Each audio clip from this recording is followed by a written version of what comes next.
Welcome to another episode of the PT Field Trip. Today we're at Feltz's Dairy in Stevens Point, Wisconsin, where we're taking in the dairy air. Today we got Kamara, one of our PTs, making her PT Field Trip debut. She'll be with the owner, Jake, picking pumpkins. Hopefully it's an utter success. And maybe with a bit of luck, this episode won't be too cheesy. Hey, I'm Kamara from SPO. Hi, Kamara, I'm Jake. Thanks for coming out today. Thanks for having us. What are we gonna be doing today? Well, today what we're just starting pumpkin season. So we've got like 10,000 pumpkins in the field. I don't know if we'll get them all done today, but I'll do 20. We're gonna head back there, get the tractor ready to go, and we're gonna start picking if that sounds good with you, okay? Sounds great. Perfect. I'm driving. All right. Here, test drive it quick. There you go.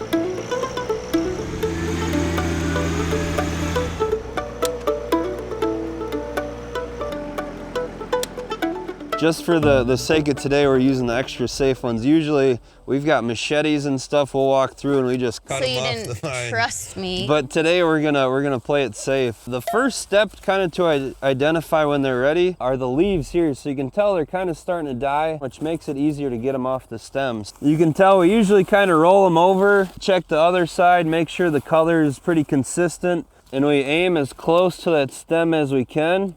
And these are supposed to be pretty safe, so you got to keep clicking that and it gets tighter every time until eventually it just cuts it right off. So it looks good. Give it a quick wipe off. Take these nice ones, just set it in there until we bring it back. So now I guess we'll send it over to you to see if you can find a nice big one that's ready to get picked.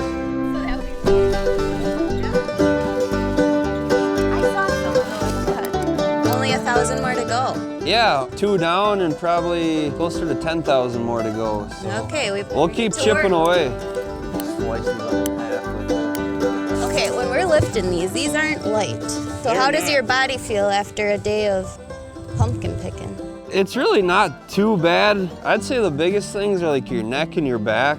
Just loosen it up by pumpkin smashing then. Yeah. The rotten ones, right?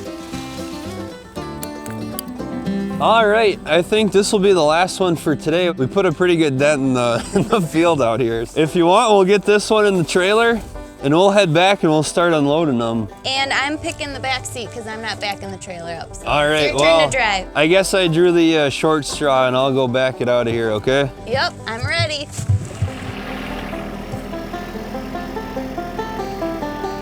Now we're gonna start unloading what we picked out there. So I know we picked a lot of big ones today, but this part of our display is all field trip pumpkins. So the field trips, they got their name actually. You can tell they're pretty small.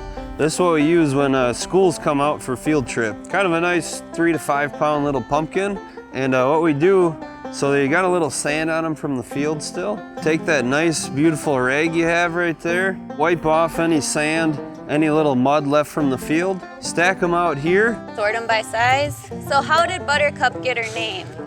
So Buttercup, actually, we started a naming competition where anyone could submit pics. I think for like a week we did it, and we just randomly drew it. It was from, I believe like a 5 or 6 year old boy picked the name, so that was all completely random.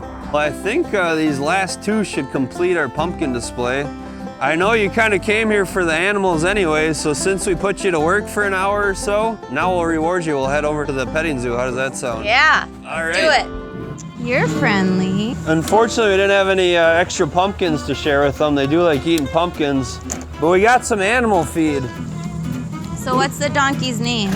So the donkey is Squiggles. Squiggles, I think this is our 3rd year with the petting zoo. She's very friendly, stays very calm, very protective animal too. So Squiggles is probably the favorite of everyone. But your favorite too?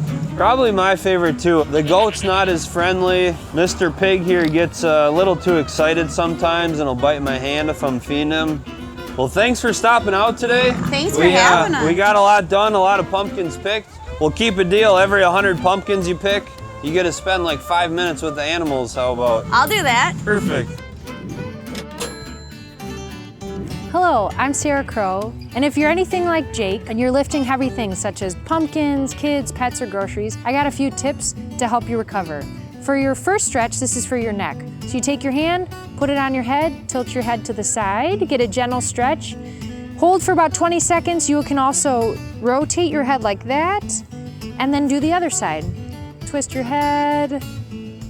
20 seconds, about 2 of those a couple times a day. Another stretch is for your back.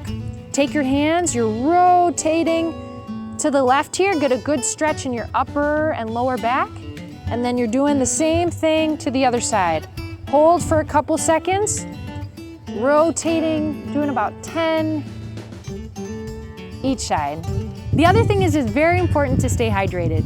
It's a great way to recover and replenish everything you need to do it all again the next day. Goal is to drink about half your body weight in ounces once a day. That's all for the PT tip. Oh.